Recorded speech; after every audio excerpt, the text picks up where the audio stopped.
Olá, tudo bem? Eu sou o professor Antônio Mercedes, estou aqui para mais uma videoaula da série Resolução de Questões. Está feita de análise das demonstrações contábeis, quocientes de endividamento. Aula extra dedicada a você, que é aluno universitário, dedicada a você, que está se preparando para concurso público, e para você que é profissional e quer se aprimorar um pouco mais nesse particular. Quando se pensa em quociente de endividamento, nós estamos pensando sempre em relações de capital de terceiro e capital próprio e, principalmente, a aplicação desse capital no ativo da empresa, ok? A nossa agenda, ela contempla 8 questões de quociente de endividamento. Lembro que nós temos lá uma aula teórica sobre quociente de endividamento. Lá nós apresentamos também questões para de assimilação e questões de fixação. E hoje nós vamos somente resolver questões importantes de quociente de endividamento, uma das quais enviada por um ex-aluno meu que está se preparando para concurso público, ok? Vamos lá. Está gostando do canal? Inscreva-se, compartilhe nas suas redes sociais, é importante, divulgue nas suas redes sociais. E qualquer dúvida, mande para amercedes@gmail.com. Teremos imenso prazer de atendê-lo. Primeira questão, interessante. Considere os seguintes valores extraídos do balanço patrimonial de uma empresa em dezembro de 2020. Ativo circulante, realizado a longo prazo, ativo investimento imobilizado intangível, passivo circulante, passivo não circulante e PL da empresa, ok? E aí ele pergunta, podemos afirmar que os índices de endividamento em relação ao capital próprio e em relação ao ativo total da empresa são, respectivamente? E aí ele apresenta a questão A, alternativa A, 500%, 83%, 83%, 500%, alternativa C, 400% e 93%, alternativa D, 93% e 400%, e a alternativa E, 90% e 83%. Observe que a questão apresenta algumas informações importantes em relação ao balanço patrimonial, ok? E aí, qual será a solução, né? Olha, é de suma importância para você que está se preparando para concurso público, para você que está estudando, que é universitário, esses assuntos você precisa, de alguma maneira, internalizar as fórmulas, as relações que existem, não tem outra, certo? É interessante que você assimile essas estruturas de fórmula, né? E aí nós vemos, né? O endividamento capital próprio é o passivo exigível dividido pelo PL.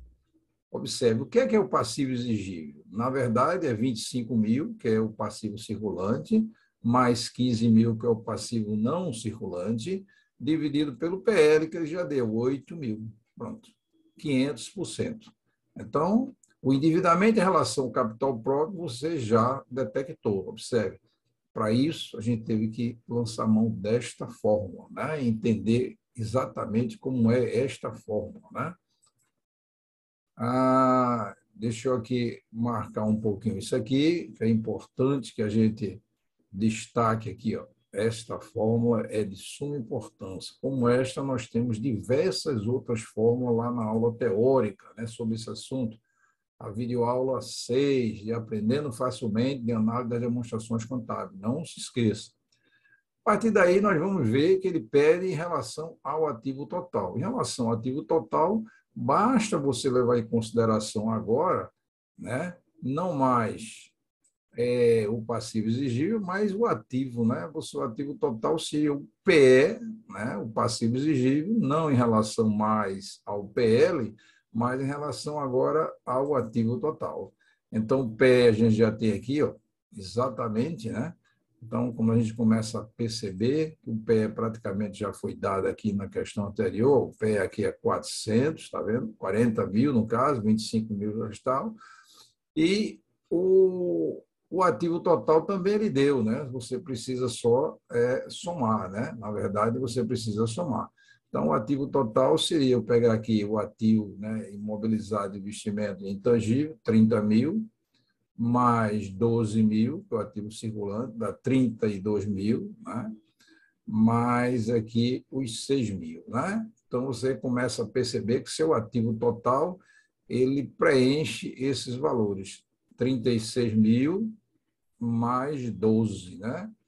36 mais 10 são 46, mais 2 são 48. Então, 48 mil é exatamente o ativo total que foi dado aqui. Para isso, também você precisa entender, né, a relação de contas que fazem parte de um balanço, né? Cada ela. Você veja que aqui nessa questão ele juntou o ativo aqui como investimento imobilizado intangível e chamou de 30 mil. Né? Depois ele tem 6 mil aqui de realizar a longo prazo e mais 12 de ativos circulantes. Somando, dá os 48 mil. Se você dividir, vai encontrar 83 mil. E a questão que tem como resposta 500% e 83% é exatamente a letra A. A letra A é que contempla a resposta correta dessa questão. Não é uma questão simples, mas que precisa de atenção e o conhecimento de duas formas importantes. Né? Lembrando que o capital próprio é PE sobre PL e como é o capital em relação ao ativo total é quanto do PE eu investi, evidentemente, no meu ativo total. Né? Essa questão já é uma questão mais organizada e mais complexa do que essa primeira. A primeira foi até relativamente fácil. A empresa Delta demonstra seu patrimônio em apenas 4 grupos. Lá você tem o ativo circulante, o ativo imobilizado, o passivo circulante e o PL. Seu capital próprio é de 22 mil, sendo composto pelo capital registrado na junta comercial e de reservas já contabilizadas na ordem de 40% do capital social. Observe que a questão está apresentando alguns dados importantes para você estruturar a questão. Né? A questão é estruturada dessa maneira. Então, você tem lá seu capital próprio, marcando aqui, ó, de 22 mil, de importância vital, e ele já diz que da ordem aqui de 40% do capital social. Né? Então, sendo composto e registrado no reservas. Né? Reservas, elas perfazem 40% do capital social. O grau de endividamento em relação ao ativo total dessa empresa foi calculado. Então, o grau de endividamento em relação ao ativo total, que nós vimos minutos atrás, né? Ele já foi calculado, já foi dado, que é 45%. Assim sendo, com base nas informações citadas, o passivo circulante dessa empresa é. Aí ele citou aí 5 alternativas. Né? Essa foi uma questão encaminhada por um dos nossos ex-alunos que está se preparando para concurso público. Né? 14 mil, 15 mil, 16 mil, 17 mil, 18 mil. Né? Qual é a solução? Endividamento em relação ao ativo total, nós já vimos na questão anterior. Né? A questão anterior já elucidou. Então, a gente tem aqui endividamento em relação ao ativo total. É o PE dividido pelo ativo total. Veja, o endividamento ele já deu, 45%, 0,45. Vai ser igual ao PC dividido pelo ativo total. Observe, o passivo exigível é o PC mais o PNC. Mas observe que no problema aqui apresentado, a estrutura que tem só tem 4 grupos: AC, ativo circulante, ativo imobilizado, passivo circulante e PL.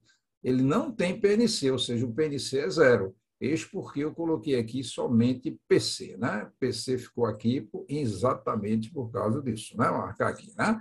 Porque o PNC não existe, dividido pelo ativo total. Dividindo ao PC, devido ao PNC igual a 0, então a gente vai que 0,45 é igual aqui. É o PC, que a gente colocou aqui, dividido pelo ativo total. Veja, se o ativo total eu não tenho o PNC, né? Vamos aqui colocar uma estrutura aqui, né? Se eu colocar essa estrutura aqui assim, é bem simples aqui para a gente entender. Então, aqui eu tenho o passivo, né? E o PL. Então, observe, aqui eu tenho o passivo circulante, aqui eu tenho o PL. E eu não tenho aqui o PNC. Então, eu posso dizer que meu ativo total, que é exatamente igual aqui, né? Então, aqui seria o ativo total, ele vai ser igual a quê? Ao PC mais o PL. Isso aqui é igual, né? Se eu pegar o ativo total não é igual ao passivo total, mais o PL, então a única coisa que não tem aqui é o PNC. Eis porque eu coloquei aqui que o ativo total é igual a PC mais PNC, ok? Veja que estruturação interessante dessa questão.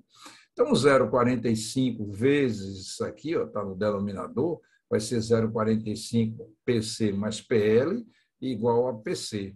PC, né? Multipliquei aqui 0,45 PC, PL, PC. Né? Se eu passar para o primeiro mesmo, vai ser PC menos 0,45, PC igual a 0,45 PL. Então, aqui você vai ter exatamente 0,55, né? Vai ficar 0,55 PC é igual a 0,45 vezes o PL. Observe que o PL ele deu, o capital próprio é 22 mil. Está dito aí, né, que o capital próprio é 22 mil. Né? O capital próprio todo é meu PL.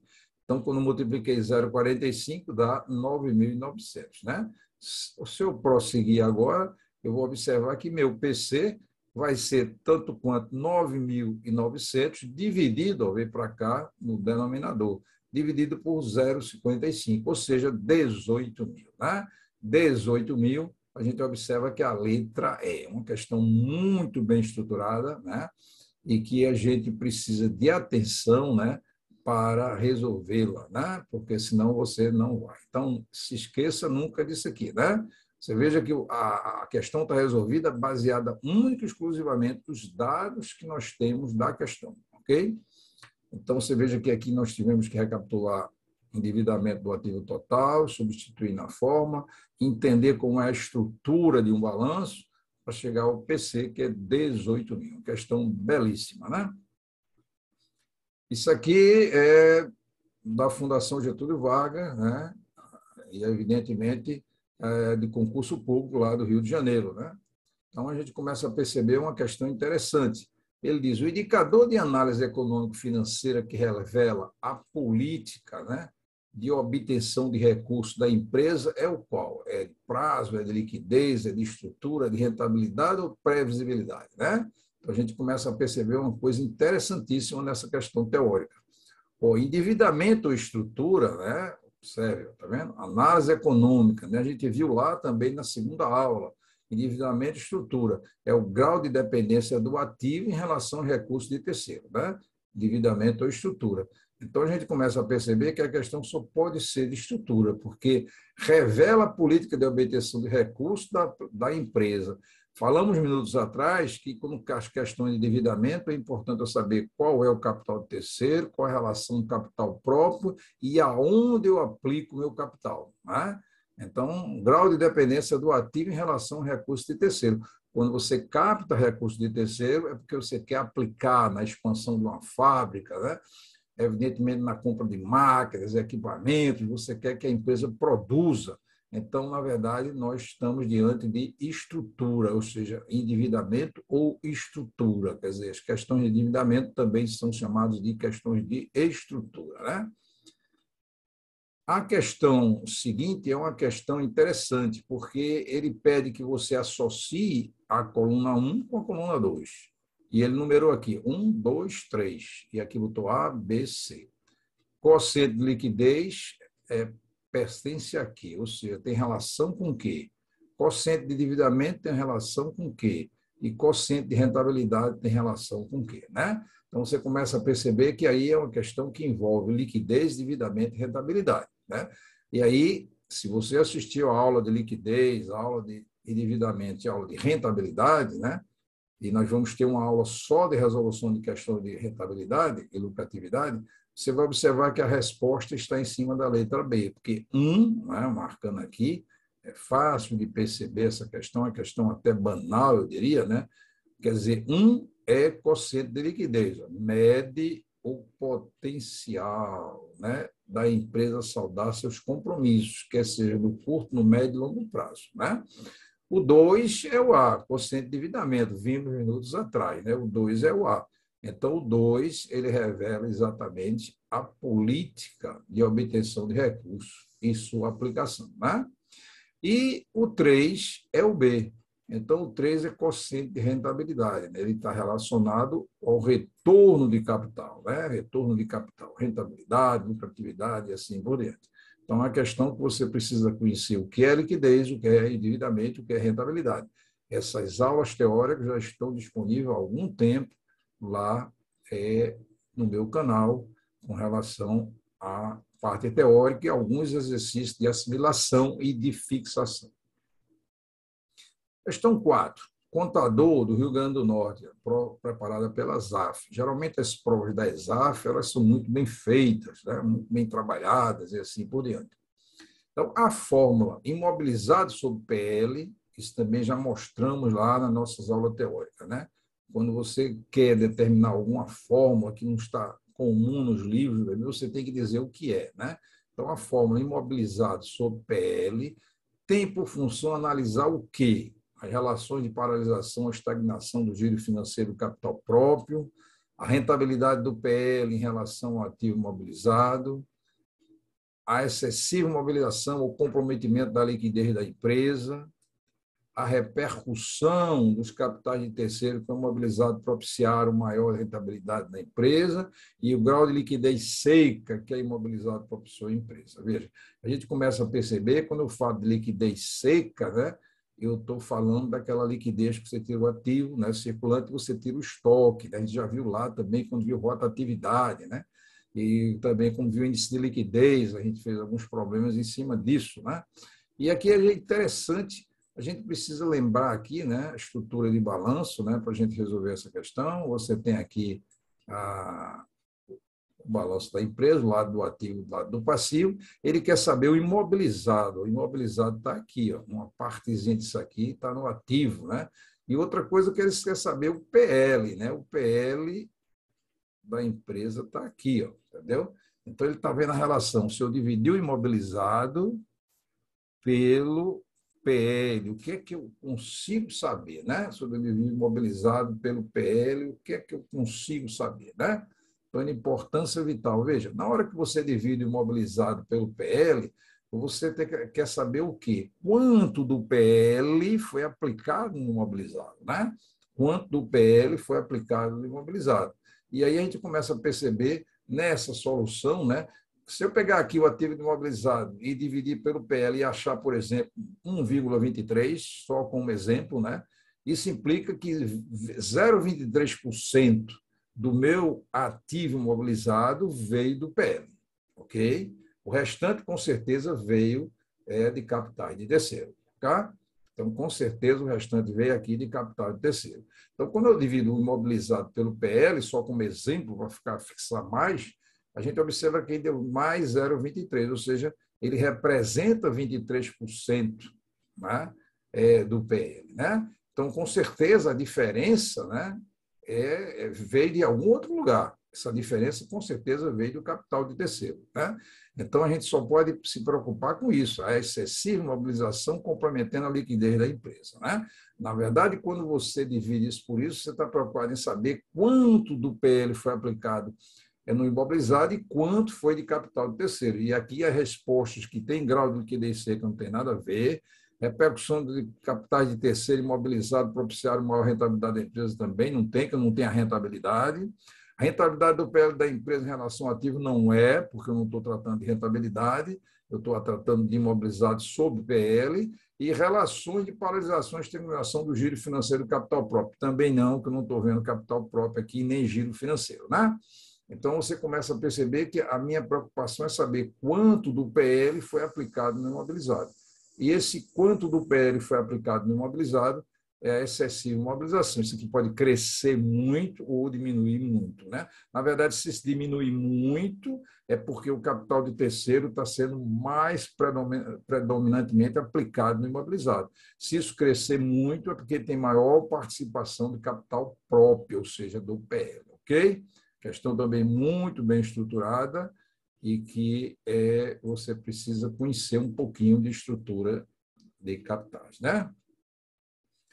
Sexto é de contador Petrobras, Fundação Sérgio Granville, né? Caiu em concurso. A companhia Tamoio fez um lançamento contábil transferindo um bem do ativo imobilizado para um grupo de ativos realizável a longo prazo, para ser posto à venda. Então, mais uma vez, a gente precisa lançar a mão para entender dessa questão da estrutura em si do balanço. Né? Então, eu tenho aqui o balanço patrimonial, olha, certo? Aí, aqui desse lado, ele diz que fez uma transferência do ativo imobilizado, pegou aqui o ativo imobilizado da empresa e transferiu para um grupo de realizável a longo prazo. Né? Ele veio para cá exatamente para o realizável a longo prazo. Né? Então, ele saiu do imobilizado para o realizável a longo prazo. Qualquer bem que você tem imobilizado e que você deseje vender, quer seja porque ele está ultrapassado, ele está obsoleto, quer seja porque você comprou um melhor, quer seja porque você quer se desfazer de um bem que ele não tem mais serventia para você, você tem que transferir ele para o realizável a longo prazo para colocar à venda. Né? Então, é de importância vital a gente seguir os princípios contábeis. Então, primeiro, não afeta os índices de liquidez geral e de imobilização, pois apenas ocorre uma troca entre grupos do ativo.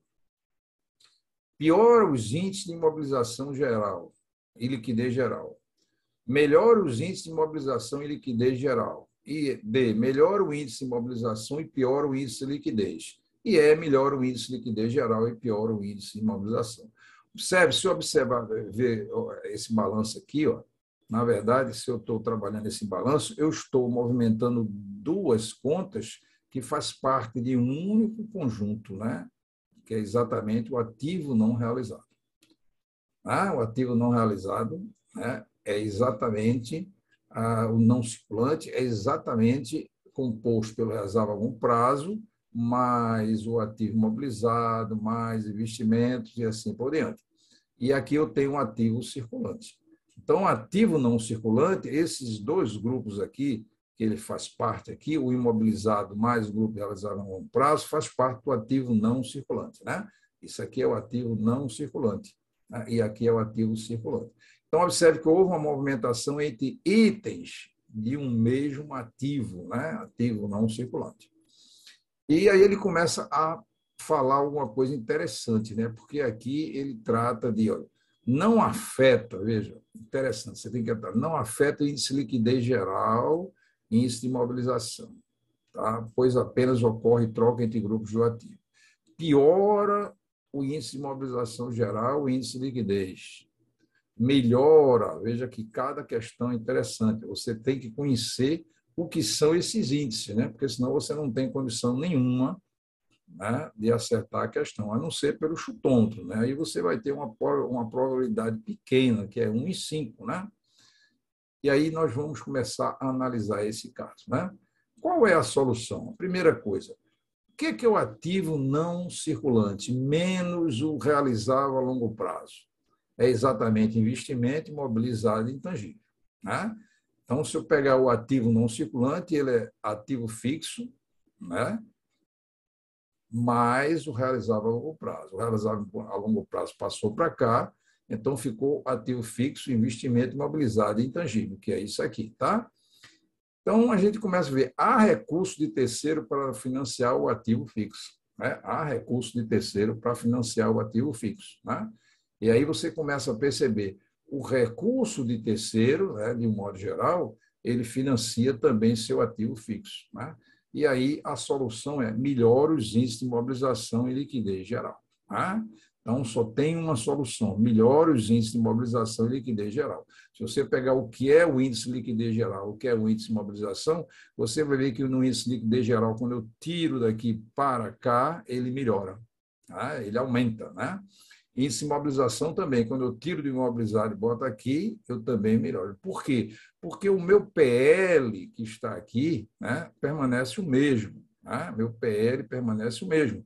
Meu passivo exigível também permanece o mesmo. E observe nessas duas fórmulas, liquidez geral tal, passivo exigível, e quando chega no imobilizado, o índice de imobilização, eu tenho um PL. Se eu reduzir a aplicação do que eu tinha no investimento, na verdade, né, um ativo imobilizado, com certeza eu aumentei a participação do PL no meu imobilizado. Tá? Por isso que é melhor os índices de imobilização em liquidez geral. Ok?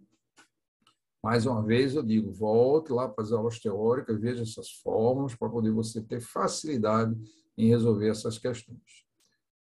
Essa questão aqui é uma questão interessantíssima, que é voltada para isso, a questão 7, veja. Considere o seguinte balanço reduzido de uma empresa. Então, ele botou o circulante, não circulante, circulante aqui, não circulante, PL, ou seja, ativo e passivo. 1.200.000 ou 1.200, como queira, podia pensar em real 1.000, né? O índice de composição do endividamento aproximadamente referente a esta empresa é 50, que é em percentual, 63, 150, 200 ou 320. Mais uma vez, a gente lança a mão disso, né? O que é que ele quer? Qual é a composição do endividamento? A minha composição do endividamento nós vimos lá na aula teórica, né? Então, a composição do endividamento é simplesmente o passivo circulante dividido pelo passivo exigível, que nada mais é do que o passivo circulante mais o não circulante. E aí ele deu passivo circulante 250, tá? Passivo circulante 250, passivo não circulante a 150. Na hora que eu divido 250 por 250 mais 150, eu vou achar 0,6625, ou seja, arredondando 63%, né? Que ele diz aqui aproximadamente, né? A resposta aqui está aproximada. E se é 63%, a resposta é a letra B, B de bola, né? B de bola, né? Questão também muito bem estruturada e relativamente simples, né? Basta você conhecer exatamente a estrutura. Vamos mais uma questão. Se você está gostando da aula, deixe seu like, compartilhe nas suas redes sociais, é importante. Se tiver qualquer dúvida, mande lá para o meu e-mail, am6@gmail.com.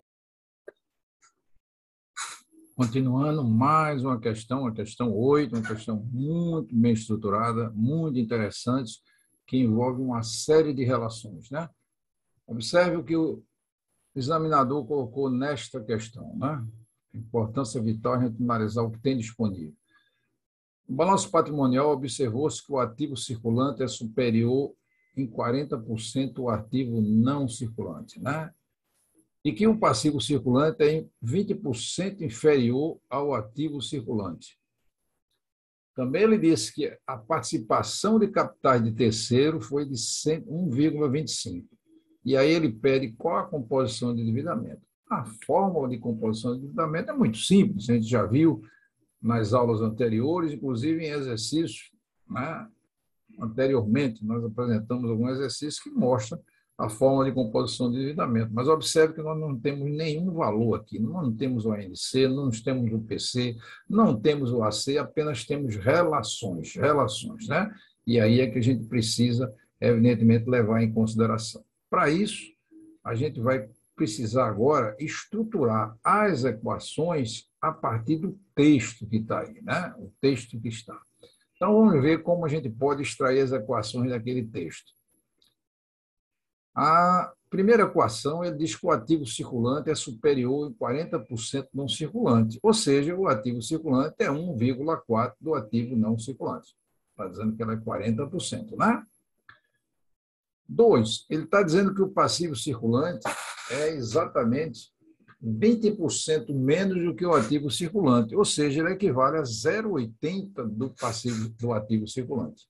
E aí nós temos mais outra relação, que o passivo circulante é igual a 0,80 do ativo circulante. Se eu substituir aqui o ativo circulante, você vai achar que aqui dá 1,12 do ativo não circulante. Então, mais uma equação extraída tão somente do texto da questão. Também ele diz aí que o passivo circulante mais o PNC dividido pelo PL é 1,25, porque ele dá a participação, olha como está escrito aqui, a participação de capitais de terceiro, né?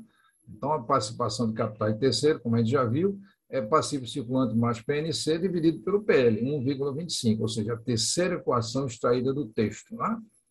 E a quarta equação, a gente começa a perceber que o ativo circulante mais o não circulante vai ser o PC mais PNC mais PL. Se eu tirar o valor do PL, exatamente vai ficar essa expressão. AC mais ANC menos PC menos PNC, né? Só para a gente lembrar aqui, vamos, mais uma vez, lançar a mão daqui da estrutura do balanço para a gente não ter dúvida daquilo que nós estamos propondo aqui, né? Para a solução dessa questão. Então, aqui nós temos lá o balanço, aqui nós temos a divisão, aqui o ativo e o passivo mais o PL. Observe que dentro do ativo aqui, eu vou ter aqui o circulante, eu vou ter aqui o não circulante, aqui eu vou ter o passivo circulante, aqui eu vou ter o passivo não circulante e aqui eu tenho o meu PL, né? Então, isso aqui é igual a isso. Na hora que eu tiro o PL, é a mesma coisa dizer que é isso menos esses dois aqui, que é menos, ou seja, o ativo circulante mais o não circulante, menos o passivo circulante, menos o passivo não circulante, né? É interessante isso aí. Então, dessas 4 equações, que tem 4 relações aqui importantes, nós vamos começar a trabalhar isso para saber exatamente qual a composição do endividamento. Da equação 3, né, observe, nós tiramos que 1,25 vai ser igual a PC, aí a gente começa a substituir aquilo que você já conhece, ó, é o PC, né? 1,25, né? É igual a PC mais PNC sobre PL. Ó. PC a gente já sabe quanto é. PC eu substituí aqui. PNC está aqui e mais PL, né? O PL ficou aqui.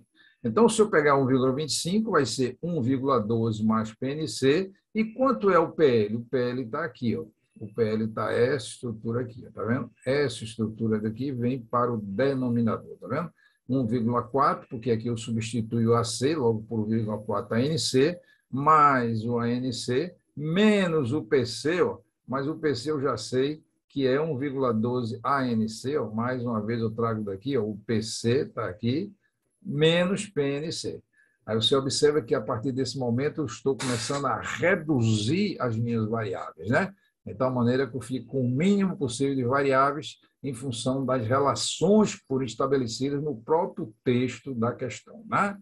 E aí a gente começa a perceber que eu vendo para cá, eu vou resolver isso aqui, 1,25, vai ser 1,12 ANC mais PNC, aqui embaixo 1,4 ANC mais ANC menos 1,12 dá 1,28 ANC menos PNC. E aí eu vou resolver aqui, o produto dos meses igual ao produto do extremo. Isso aqui que está no denominador vezes 1,25, 1,25 vezes 1,28 ANC menos PNC, vai ser igual a 1,12 ANC mais PNC, né? E aí eu resolvo, multiplicando isso aqui, eu vou ter 1,60 ANC, 1,25 PNC, aqui eu vou ter 1,12 ANC mais PNC, e eu vou substituindo aqui, ó. Então, ó, isso aqui, 1,60 ANC menos, né? Olha, 1,12 ANC, eu passei para cá, passou para mais. Então, 1,60 ANC menos 1,12 ANC vai ser 0,48 ANC. E aqui, se eu pegar o menos 1,25 e jogar para cá, ele vai para mais, né? Então, vai ficar 1,25 mais 1 PNC, dá 2,25 PNC, né? Ou seja, resolução de equações, né? Independe, inclusive, da questão em si, é importante você conhecer, trabalhar com equações, né? Então, aqui o PNC está aqui, se eu tirar aqui, ó, vai ser 0,48 ANC dividido por 2,25. Pronto. E aí eu tiro o PNC para simplificar isso aqui, em lugar de 0,48, eu multipliquei por 100, multipliquei por 100 o denominador, não alterei nada na expressão.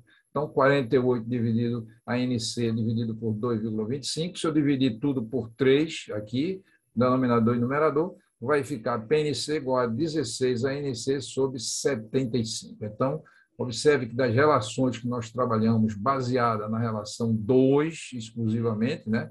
E tomando em conta as demais, nós chegamos a essa conclusão, que o PNC é 16 ANC sobre 75, né? Como também chegamos à conclusão que o PC é 1,12 ANC, ó, marcando aqui, importante que a gente vai precisar, né? E aí a gente vai agora trabalhar isso. Qual é a composição do endividamento? Mais uma vez, nós lançamos uma daquela fórmula, né, que nós já conhecemos desde a aula teórica sobre esse assunto, ó. Composição de endividamento é o PC, o passivo circulante, dividido pelo passivo circulante mais PNC, que isso aqui é o passivo exigível, né? Então, observe, o PC eu tenho aqui, ó. O PC eu já sei quanto é, né? Se você observar, a gente tem aqui o PC, ó, é igual a 1,12 ANC, ó. O PC é 1,12 ANC, tá? Deixa eu marcar aqui para a gente ter, ó. O PC é 1,12 ANC, ó. O PC é isso, eu botei aqui, tá vendo? 1,12 ANC. E o que é o PC de novo? É 1,12 ANC mais 16 ANC sobre 75. Observe que nessa expressão eu tenho ANC no numerador e ANC no denominador. Eu posso cortar todos eles, né? Simplificando, agora eu só tenho números, né? Observe que agora o que eu fiz é só ter números. Quer dizer, cortando a ANC, eu vou ter que a composição de endividamento é 1,12 dividido por 1,12 mais 16 sobre 75. Se eu resolver essa expressão, eu vou chegar à conclusão que é 1,12, 84 mais 16 sobre 75, 84 mais 16 é 100. Se eu inverter aqui, né, que está no numerador, então eu inverti 75 no numerador e 100, vai ficar 1,12,75 dividido por 100, né? E aí eu chego que a composição do endividamento é 84 dividido por 100, ou seja, 84%, e é letra E, né? É letra E, né? Questão belíssima, envolvendo relações, que nós trabalhamos essas relações, todas elas extraídas diretamente do texto, e depois, com base na equação 3, nós começamos a substituições até chegar à composição do endividamento, né? De suma importância isso aqui.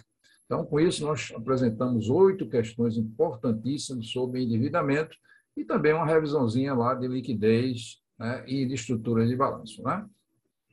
Se você gostou desta aula, deixe seu like, é importante, inscreva-se,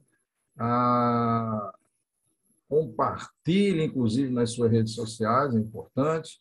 E qualquer dúvida, mande para am6@gmail.com, AM6. Nós teremos imenso prazer em atendê-los. Por acaso, se você for apresentar alguma questão, como mostramos uma questão anteriormente de um aluno, é importante que você diga a origem da questão, se ela estava num livro, se foi de um concurso, se foi o professor que passou e assim por diante, para a gente fazer referência e fazer comentários, às vezes até sobre a estrutura da questão, né? A beleza daquela questão, como foi formulada, né? Pense sempre, você pode vencer pela inteligência, pela atividade ou pela sorte, mas nunca sem trabalho. Pense também, o sucesso só vem antes do trabalho, no dicionário, ok? Até uma próxima aula e bons estudos!